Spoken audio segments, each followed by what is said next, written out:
नमस्कार, जय श्री कृष्णा दोस्तों। आज के वीडियो में मल मास अर्थात अधिक मास के 12वें दिन की 12वें अध्याय की कथा कहने जा रहे हैं। दोस्तों, मैंने अपने चैनल पर पुरुषोत्तम मास के अन्य अध्याय भी डाले हैं। आप चाहे तो वहां से, नहीं तो इनका लिंक मैं डिस्क्रिप्शन में दे दूंगी।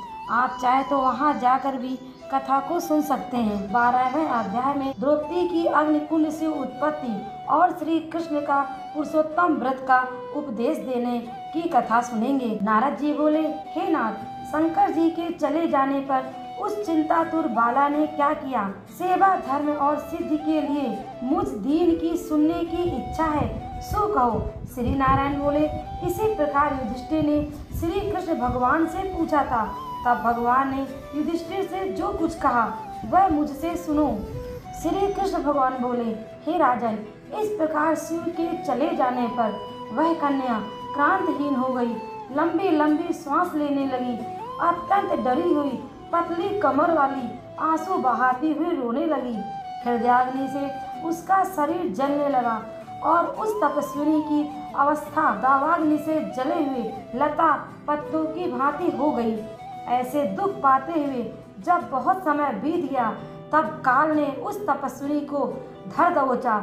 जैसे बिल में चूहे को सर्प दबोच लेता है, वैसे ही तपस्विनी को बलवान काल ने दबोच लिया। जैसे वर्षा काल में मेघ में छाए हुए आकाश में बिजली चमक कर रह जाती है, वैसे ही वह तब से पाप भस्म कर अपने ही आश्रम में मर गई। उस समय धर्मात्मा राजा यज्ञसेन द्रुपद अनेक सामग्री से युक्त एक महान यज्ञ कर रहे थे। तब उसी यज्ञ कुंड में से स्वर्ण के समान क्रांति वाली एक कन्या का प्रादुर्भाव हुआ, जो पहले ऋषि कन्या थी, जो अब यह राजा द्रुपद की पुत्री द्रौपदी के नाम से विख्यात हुई। उसके विवाह के लिए राजा द्रुपद ने एक स्वयंवर का आयोजन किया था। हे राजन, इसके स्वयंवर में अर्जुन ने मत्स्य भेद कर भीष्म, कर्ण आदि बहुत से राजाओं का मान मर्दन करके इसे प्राप्त किया था। श्री नारायण बोले, हे नारद, उसी द्रौपदी को दुष्ट दुशासन ने बाल पकड़ कर खींचा था और कर्ण ने सूल जैसे कटु वचन सुनाए थे। श्री कृष्ण बोले, हे राजन, इसके द्वारा पिछले जन्म में पुरुषोत्तम मास को त्यागने के कारण मैंने भी इसका त्याग कर दिया था, परंतु इस जन्म में जब इसने मुझे पहली बार देखा, तब से मेरे साथ प्रीति कर ली थी, अनुराग कर लिया था, मुझे सखा बना लिया था। दुशासन द्वारा चीरहरण के समय जब अत्यंत स्नेह के साथ मेरा नाम लेकर यह बार बार चिल्लाई थी कि हे दामोदर, हे दया सिंधु, हे कृष्ण, हे नाथ, हे जगतपते, हे रमानाथ, हे केशव, हे क्लेश नाशक, मेरे माता पिता, भाई बंधु, सखी, भांजा, बहन, इष्ट मित्र, पति आदि कोई भी नहीं है। हे ऋषिकेश, मेरे तो सब कुछ आप ही हैं। हे गोविंद, दुशासन मेरा भरी सभा में अपमान कर रहा है, क्या आप इसे नहीं देख रहे हैं? दुशासन द्वारा खींची गई द्रौपदी पहले मुझ पुरुषोत्तम को भूल गई थी, परंतु जब इसने मुझे याद किया, तब हे राजन, मैं तत्काल गरुड़ पर चढ़कर वहां आया और अनेक प्रकार के वस्त्रों से इसको आच्छादित कर दिया। जो सदा मुझ में स्नेह करने वाली, मुझे अत्यंत प्यारी पतिव्रता, मेरे प्राण तुल्य और मेरी प्रिय सखी हैं, ऐसी द्रौपदी की भी पुरुषोत्तम के अनादर करने के कारण मैंने उपेक्षा कर दी थी। अतः पुरुषोत्तम का अनादर करने वाले को मैं गिरा देता हूँ। सब प्रकार से यह पुरुषोत्तम मास मनुष्यों, ऋषियों तथा देवताओं को भी मान्य है, जब मन इच्छित फल देने वाला है। अतः अब आने वाले पुरुषोत्तम मास की आराधना करो, ताकि 14 वर्ष पूरे होने पर तुम्हारा अवश्य कल्याण होगा। हे पांडुपुत्र, राजसभा में जिन जिन ने द्रौपदी के केशों को खींचते हुए देखा है, मैं उनकी स्त्रियों के बालों को क्रोध से उखाड़ दूंगा और दुर्योधन आदि राजाओं को यमलोक पहुंचाकर सब शत्रुओं का नाश करके तुम्हें सम्राट बना दूंगा। हे राजन, मुझे लक्ष्मी जी, बलदेव जी, माता देवकी, सत्यकी, प्रद्युम्न आदि कोई भी इतना प्रिय नहीं है जितना मुझको मेरे भक्त प्रिय हैं। जिसने मेरे भक्त को सताया है, मैं उसे सदा पीड़ित करता हूँ। हे पांडुपुत्र, मेरा उनके समान कोई शत्रु नहीं है।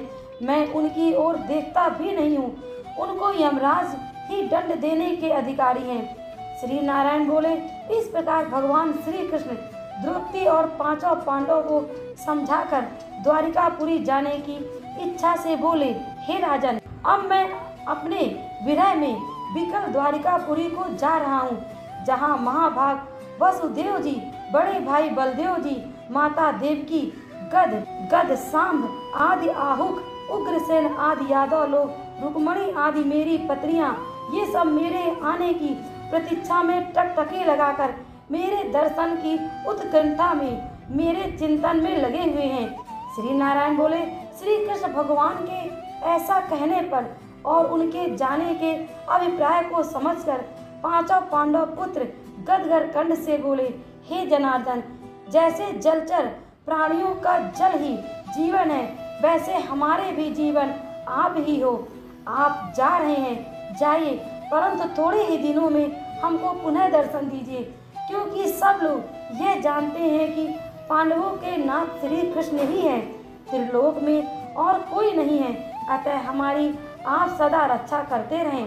हे जगदीशर, भले बुरे जैसे भी हैं, हम सब आपके ही हैं, भूल मत जाना। हमारे चित्त रूपी भंवरों का जीवन आपके पद रूपी कमलों के अधीन है। आप ही हमारे जीवन के आधार हो। हम बार बार यही प्रार्थना करते हैं। पांडुपुत्र ऐसा कहकर उनके पीछे पीछे चलने लगे। तब श्री कृष्ण भगवान प्रेम मग्न हो रथ में धीरे धीरे बैठ पांडुपुत्र को लौटाकर द्वारिकापुरी चले गए। श्री नारायण बोले। द्वारिकानाथ श्री कृष्ण के द्वारिकापुरी चले जाने के बाद युधिष्ठिर अपने भाइयों सहित तप नियम व्रत करते हुए तीर्थ यात्रा को चल दिए। हे नारद जी, भगवान के प्रिय पुरुषोत्तम मास में मन लगाकर और कृष्ण का वचन स्मरण कर द्रौपदी और छोटे भाइयों से युधिष्ठिर जी बोले, आहा, हमने पुरुषोत्तम मास का कितना उच्च महत्व सुना है। इसके बिना आराधना के मनुष्य कैसे सुखी रह सकता है। इस लोक में वही पूज्य, धन्य और श्रेष्ठ है जो अनेक प्रकार के नियमों से पुरुषोत्तम की पूजा करे। इस प्रकार तीर्थ यात्रा करते हुए पुरुषोत्तम मास आ गया। सबने विधि अनुसार नियम धारण किया। हे मुने, 14 वर्ष भी पूरे हो गए। तब श्री कृष्ण की कृपा से उन्होंने भारतवर्ष का निष्कंटक राज्य प्राप्त किया। पहले सूर्यवंशी राजा त्रिधनवा पुरुषोत्तम के ही सेवन आराधना से महालक्ष्मी पाकर पुत्र पौत्र का सुख तथा अनेक प्रकार के भोगों को भोग कर अंत में हरि लोक को गए। हे मुनि सत्तम, मैं पुरुषोत्तम मास का अतुल महत्व करोड़ों कल्पों में भी कहने में सामर्थ्य नहीं हूँ। सूत जी बोले, हे विप्रो, यद्यपि मैंने पुरुषोत्तम का महत्व वेद व्यास जी से सुना है, तो भी कहने में असमर्थ हूँ। संपूर्ण महत्व को या तो आप नारायण ही जानते हैं या साक्षात वैकुंठवासी हरि जानते हैं। सब ब्रह्मा आदि देवता गोलोकनाथ श्री कृष्ण के सिंहासन को नमस्कार करते हैं। स्वयं पूजने वाले देवता भी पुरुषोत्तम मास का महत्व नहीं जानते, फिर मनुष्य कैसे जान सकते हैं। इति श्री पुरुषोत्तम मास कथा 12वां अध्याय समाप्त। दोस्तों, इस प्रकार 12वें दिन की 12वें अध्याय की कथा समाप्त होती है। बोले दामोदर नाथ भगवान श्री कृष्ण की जय। दोस्तों, यदि वीडियो पसंद आया हो तो प्लीज़ वीडियो को लाइक करें, शेयर करें और सब्सक्राइब करना ना भूलें।